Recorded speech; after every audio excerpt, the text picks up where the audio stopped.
Welcome back, language enthusiast, to another exciting episode of Infinite Languages. Today, we are diving deep into the world of correlative conjunctions. These handy word pairs can significantly elevate your writing and speaking skills. So, let's get started.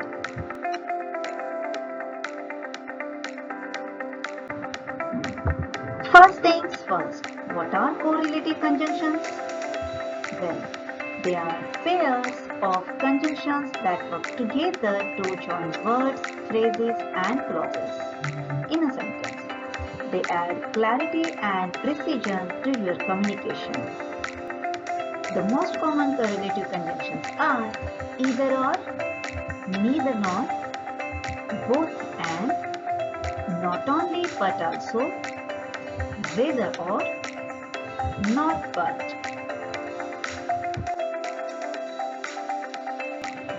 Our first correlative conjunction is either or. This conjunction is used to present a choice between two alternatives. It indicates that one of the options will be chosen but not both. Look at the following examples. I can either have pizza for dinner or go out for sushi tonight. You can either attend the meeting in person or join via video call. Either she will pass the exam or she will retake the course.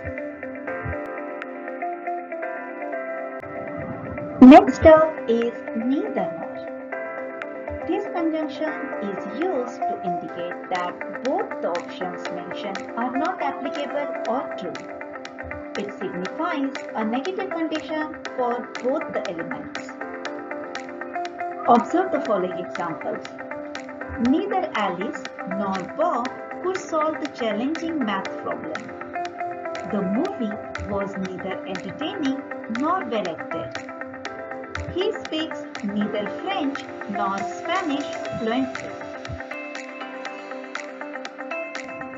Moving on, we have both and. This conjunction emphasizes the inclusion of two things or ideas.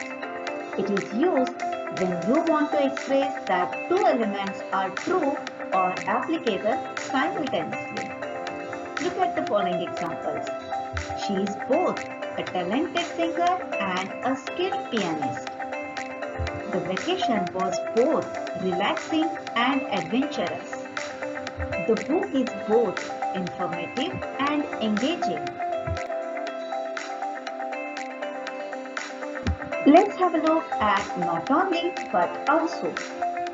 This conjunction is used to highlight the addition of another important point or idea. It is often used for emphasis and to indicate that there is more to the situation than initially mentioned. For instance, not only did she finish the marathon, but she also set a new record. This phone is not only sleek but also powerful.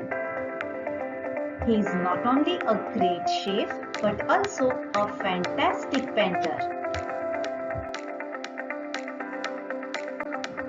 Next we have whether or. This conjunction is used to introduce a choice between two possibilities. It implies that one of the options will occur but it is uncertain which one.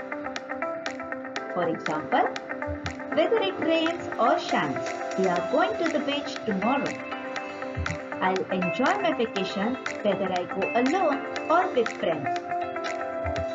Whether you choose the red or blue dress, you will look stunning.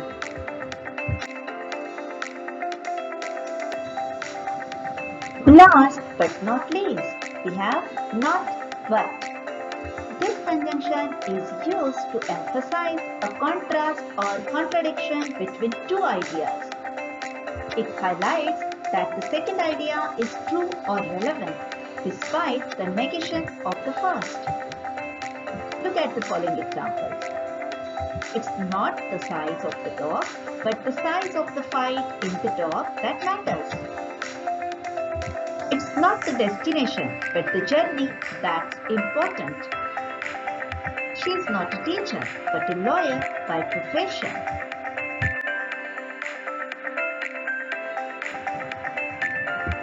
Now it's time to test your understanding of correlative conjunction with the fill in the blank worksheet. I encourage you to solve this worksheet and send your answer in the comment section below or the email ID mentioned on the screen. We will get back to you if there is any correction. That's all for today's lesson on correlative conjunctions. This little word pair can make a big difference in your writing and speaking. Remember to practice using them to add precision to your language. If you found this video helpful, don't forget to like, share, comment and subscribe to Infinite Languages for more language tips and tricks. Until next time, keep learning and communicating effectively. Goodbye.